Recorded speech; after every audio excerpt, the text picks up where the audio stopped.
दोस्तों, आप में से काफ़ी लोगों का सवाल था, सर हमें 10 साल के लिए या फिर 5 साल के लिए अपना पैसा जमा करना है, गवर्नमेंट की सेफ्टी के साथ में 100% हमारा पैसा सेफ रहे, तो ऐसे इन्वेस्टमेंट ऑप्शन के बारे में जानकारी दीजिए।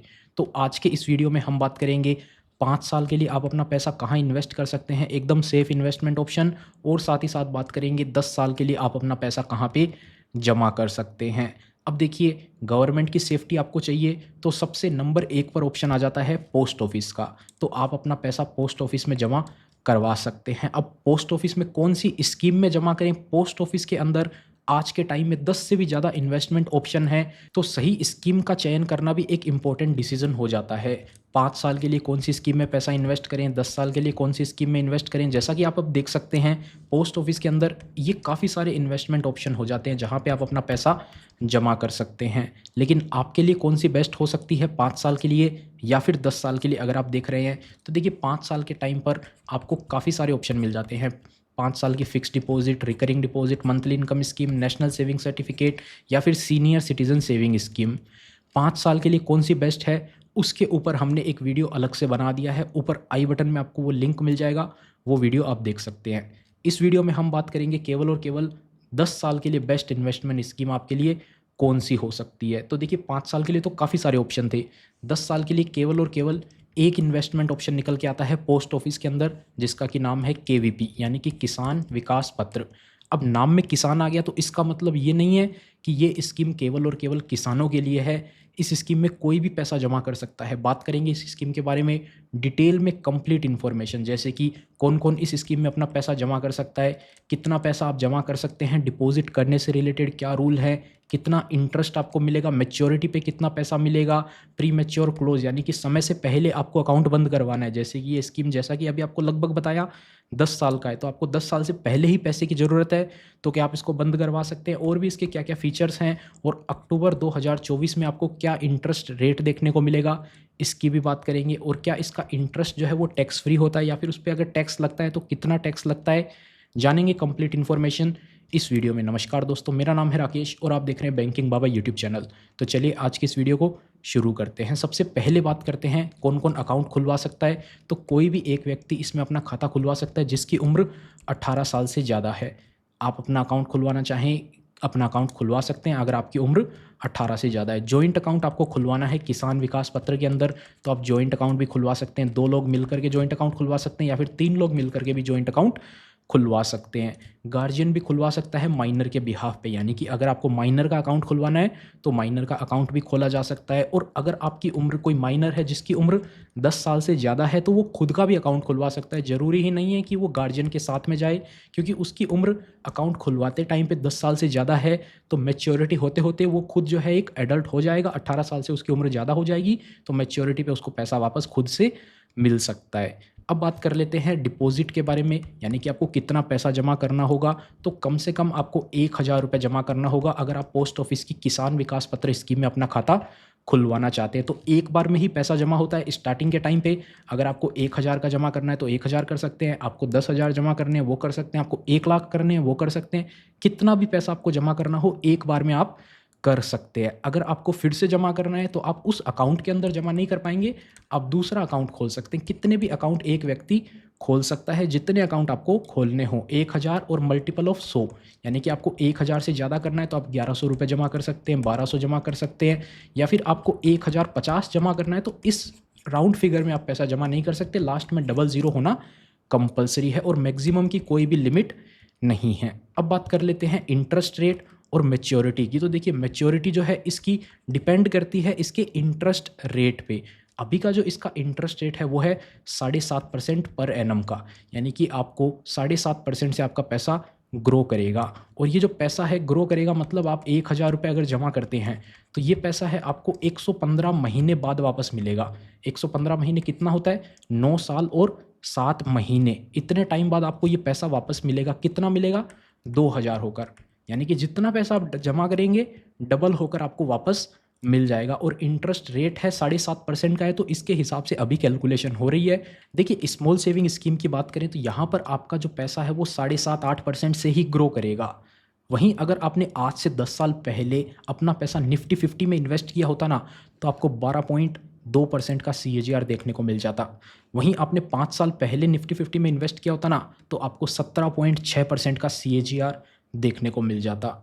तो काफ़ी ज़्यादा इंटरेस्ट आपको देखने को मिल रहा है, आप जैसा कि चेक कर सकते हैं। तो अगर आप अभी तक स्टॉक मार्केट में इन्वेस्ट नहीं करते हैं, तो आप कर सकते हैं एम स्टॉक की मदद से, जो कि आता है मिरेई एसेट ग्रुप की तरफ से, जिनको कि मार्केट में 15 साल से भी ज़्यादा का एक्सपीरियंस है। एम स्टॉक की मदद से आप क्या क्या बेनिफिट ले सकते हैं? स्टॉक्स में, फ्यूचर एंड ऑप्शन में, करेंसी मार्केट में, म्यूचुअल फंड में और IPO में अपना पैसा इन्वेस्ट कर सकते हैं। वहीं अगर आप ट्रेडिंग करते हैं तो आप MTF फैसिलिटी, ई मार्जिन फैसिलिटी का भी बेनिफिट ले सकते हैं, जो कि मात्र आपको 6.99% के इंटरेस्ट रेट से देखने को मिल जाता है। वहीं बाकी प्लेटफॉर्म की बात करें तो आपसे 12% तक का इंटरेस्ट चार्ज कर लेते हैं। अब देखिए, इन्वेस्टिंग या ट्रेडिंग करते टाइम सबसे मेन खर्चा क्या होता है? ब्रोकरेज का। तो एम स्टॉक पर आपको 0 ब्रोकरेज देखने को मिल जाता है, no hidden charges for life. यानी कि कोई भी आप इंट्राडे करो, delivery, FNO, currency trading, mutual fund, IPO, कोई भी आपसे ब्रोकरेज चार्ज नहीं लिया जाता है। जैसा कि आप कैलकुलेटर पे देखेंगे कि अगर आप 20 रुपये का, जो इंडस्ट्री स्टैंडर्ड है, 20 रुपये का ब्रोकरेज पर लॉट पर लिया जाता है। अगर आप एक दिन में 15 लॉट ऑप्शन में ट्रेडिंग और इक्विटी इंट्राडे में 10 लॉट की ट्रेडिंग करते हैं, तो आपका एक साल का लगभग 1,20,000 रुपये का ब्रोकरेज बच जाएगा अगर आप एम स्टॉक यूज़ करते हैं। वहीं बात करें एम स्टॉक के अचीवमेंट की, तो मात्र 2 सालों के अंदर इन्होंने 15 लाख से भी ज़्यादा यूज़र ज्वाइन करवा लिए हैं और 145 करोड़ से भी ज़्यादा का ब्रोकरेज जो है उन यूज़र का इनकी मदद से सेव हो चुका है। तो अगर आप भी अपना डीमैट और ट्रेडिंग अकाउंट एम स्टॉक के साथ में खुलवाना चाहते हैं, लिंक आपको वीडियो के डिस्क्रिप्शन में दे दिया है, वहाँ पर क्लिक करके आप अपना डीमैट अकाउंट ओपन करवा सकते हैं। और लाइफ टाइम ब्रोकरेज के लिए आपको 999 रुपये पे करके अपना अकाउंट ओपन करवा लेना है। 0 ब्रोकरेज रहेगा delivery, intraday, FNO, mutual fund and IPO के अंदर। यहाँ पर आपसे कोई भी ब्रोकरेज चार्ज फिर नहीं लिया जाएगा लाइफ टाइम में।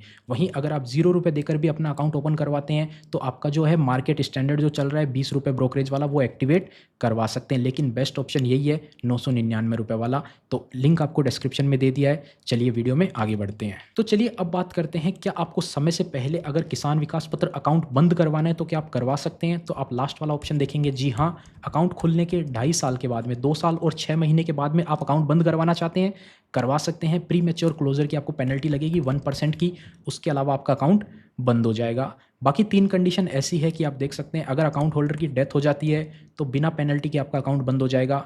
जॉइंट अकाउंट है, सभी अकाउंट होल्डर की मृत्यु हो जाती है तो उस केस में भी अकाउंट बंद करवाया जा सकता है। उसके अलावा जो दूसरा कंडीशन है, फॉरफीचर बाय ए प्लेजी, यानी कि इस अकाउंट को आप एज ए सिक्योरिटी डिपॉजिट रख सकते हैं। आपने किसी को सिक्योरिटी डिपॉजिट रखा, उस कंडीशन में वो पर्सन जो है इसको प्री मैच्योर क्लोज करवा सकता है। इसके बारे में अभी अपन बात करते हैं। उसके अलावा इसको कोर्ट के ऑर्डर से भी जो है वो प्री मैच्योर क्लोज करवाया जा सकता है। तो चलिए अब बात करते हैं, क्या किसान विकास पत्र अकाउंट को ट्रांसफर करवाया जा सकता है एक व्यक्ति के नाम से दूसरे पे? तो हाँ, कुछ कंडीशन में ऑप्शन होता है, यानी कि अकाउंट होल्डर की अगर डेथ हो जाती है तो नॉमिनी के पास ऑप्शन होता है, वो अपने नाम पे ट्रांसफ़र भी करवा सकता है या उसका पैसा भी निकलवा सकता है। दोनों ऑप्शन अवेलेबल होते हैं।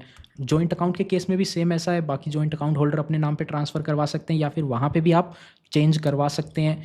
कोर्ट के ऑर्डर से भी इसको ट्रांसफ़र किया जा सकता है या फिर प्लेजी, यानी कि जैसे कि आपको बताया सिक्योरिटी डिपॉजिट अगर आपने कहीं रखा था, उस केस में वो अपने नाम पे भी ट्रांसफ़र करवा सकते हैं। जिस बैंक में आपने रखा या किसी NBFC कंपनी के अंदर भी आपने रखा था इसको एज ए सिक्योरिटी डिपॉजिट, तो अगर आप उनका लोन वगैरह चुकाने में सक्षम नहीं हो पाते हैं तो वो आपका सिक्योरिटी डिपॉजिट वाला ये पैसा जो है वो रिकवर करने के लिए अपने नाम पे भी ट्रांसफ़र करवा सकते हैं। यानी कि प्लेजिंग, जैसे कि आपको अभी बताया, as a security deposit KVP को रखा जा सकता है। कहाँ कहाँ पे रखा जा सकता है? प्रेसिडेंट ऑफ इंडिया, गवर्नमेंट के जितने भी स्टेट गवर्नमेंट है, RBI, जितने भी बैंक हैं, उसके अलावा गवर्नमेंट कंपनी में, लोकल अथॉरिटी में, हाउसिंग फाइनेंस कंपनी में इसको एज ए सिक्योरिटी डिपॉजिट रखा जाता है। काफ़ी सारे गवर्नमेंट कॉन्ट्रैक्ट्स वगैरह आते हैं जहाँ पे आपसे डिपॉजिट करने के लिए, पैसा जमा करने के लिए मांगा जाता है, तो आप ये KVP को एज ए सिक्योरिटी डिपॉजिट वहाँ पे रख सकते हैं। और वो पैसा अगर आप चुका नहीं पाते हैं तो उस कंडीशन में वो अपने नाम पे भी ट्रांसफ़र करवा सकते हैं, उसको बंद भी करवा सकते हैं। तो वो बाद का लीगल केस हो जाता है, फिर वो कोर्ट के ऑर्डर पे चलता है। उसके अलावा बात करें इसके टैक्स रूल और मैच्योरिटी के अमाउंट पे टैक्स लगता है या फिर नहीं, तो देखिए KVP का जो इंटरेस्ट होता है वो पूरी तरह से टैक्सेबल होता है। आप जितना भी इंटरेस्ट इससे हर साल कमाएंगे उसके ऊपर आपको खुद से टैक्स देना होता है। गवर्नमेंट उसमें से TDS वगैरह नहीं डिडक्ट करती है। तो आपने लेट्स से 5 लाख रुपए का KVP अकाउंट ओपन करा, तो 5 लाख रुपए पे आपको पहले साल का जो इंटरेस्ट मिलेगा वो लगभग 40,000 के आसपास मिलेगा। तो 40,000 का जो इंटरेस्ट है ना, ये आपकी इनकम मानी जाएगी। और लेट्स से इसके अलावा आपकी जो इनकम है वो 5 लाख रुपए और इनकम है, कहीं और से आप जो भी बिज़नेस करते हैं, सैलरी आपका कहीं और से इंटरेस्ट आता है, तो आपकी टोटल इनकम में इसको ऐड कर दिया जाएगा 40,000 रुपए। अब इस 5,40,000 को देखा जाएगा, इस पे कितना टैक्स बनता है, उस अकॉर्डिंग आपको स्लैब के हिसाब से टैक्स देना है। अगर आपकी टोटल इनकम 7 लाख से नीचे रहती है तो वैसे भी आपका ज़ीरो ही टैक्स आने वाला है, तो इस पे यानी कि ये आपका टैक्स फ्री हो जाएगा। वहीं अगर आपकी 15 लाख रुपए इनकम है और कहीं से, और ये 40,000 आपका अलग हो गया, तो इस पे आपको जो 30% तक का भी टैक्स लग सकता है। तो ये डिपेंड करता है आप किस कैटेगरी में आते हैं, आपकी टोटल इनकम कितनी है इस इंटरेस्ट के अलावा। तो सारी इनकम को मिलाकर स्लैब के अकॉर्डिंग इस पे चार्ज टैक्स किया जाता है। अब देखिए, टैक्स जो है वो हर साल आपको कैलकुलेट करना होता है। ऐसा नहीं कि आपने 5 लाख आज जमा कराए तो आपको जो 10 लाख मैच्योरिटी पे मिलेंगे, ये मैच्योरिटी पे ही टैक्सेबल होगा, नहीं। हर साल का इंटरेस्ट आपको अक्रूवल बेसिस पे चेक करना होता है। उसके अलावा मैच्योरिटी पे जब ये पैसा मिलेगा, क्योंकि आप हर साल पैसे पे टैक्स देते आए हैं, तो मैच्योरिटी पे ये अमाउंट आपके लिए टैक्स फ्री होना है। लास्ट साल का जो इंटरेस्ट होगा, केवल वो ही आपको टैक्स के लिए कंसिडर करना है। तो इस हिसाब से आप खुद की कैलकुलेशन भी कर सकते हैं। बाकी इस पे टीडीएस वगैरह नहीं काटा जाएगा, आपको पूरा पैसा दे दिया जाएगा। अगर आपकी इनकम 3-4 लाख रुपए है तो आप आईटीआर वगैरह फाइल ना भी करें तो कोई टेंशन होने वाली बात नहीं है। लेकिन अगर आपकी इनकम 7 लाख रुपए के आसपास है तो आपको आईटीआर भी फाइल करनी चाहिए, और ये भी डिक्लेयर करना चाहिए कि आपका 40,000 रुपये इंटरेस्ट जो है वो केवीपी से हुआ है। उसके साथ ही आप अपनी आईटीआर फाइल करें, वरना मैच्योरिटी पे आपको एक साथ पैसा मिलेगा, उस टाइम पे दिक्कत हो सकती है। अगर आपने हर साल जो है वो आईटीआर में डिक्लेयर नहीं किया तो आपको उस साल में वो डिक्लेयर करना पड़ सकता है। और एक साथ आप पैसा डिक्लेयर करेंगे, यानी कि 5 लाख रुपए आपने इन्वेस्ट किया और मैच्योरिटी पे आपको 10 लाख मिला, तो एक साथ आप 5 लाख की इनकम डिक्लेयर करेंगे तो उस पर तो आपको ज़्यादा स्लैब के अकॉर्डिंग भी टैक्स देना पड़ सकता है। तो इसके अलावा बात करें कैलकुलेशन की, तो पैसा डबल कितने महीने में होता है, जैसा कि आपको ऑलरेडी बता दिया। 115 महीने में जितना पैसा आप जमा कराएंगे, 1,000 तो उसका 2,000 मिलेगा, 1 लाख तो उसका 2 लाख मिलेगा। इस हिसाब से आपका पैसा जो है वो ग्रो करता जाएगा। तो इस वीडियो में इतना ही। उम्मीद करते हैं आपको वीडियो पसंद आई होगी। अगर वीडियो पसंद आई तो वीडियो को लाइक करें, चैनल पर नए हैं, इसी टाइप का कंटेंट और देखना चाहते हैं तो चैनल को सब्सक्राइब करें। मिलते हैं आपसे फिर किसी नए और इंटरेस्टिंग वीडियो में। और हाँ, एम स्टॉक के साथ में अपना अकाउंट ओपन करने के लिए लिंक आपको वीडियो के डिस्क्रिप्शन में दे दिया है, जरूर से उसको चेकआउट करें। Investments in securities markets are subject to market risks. Read all the related documents carefully before investing.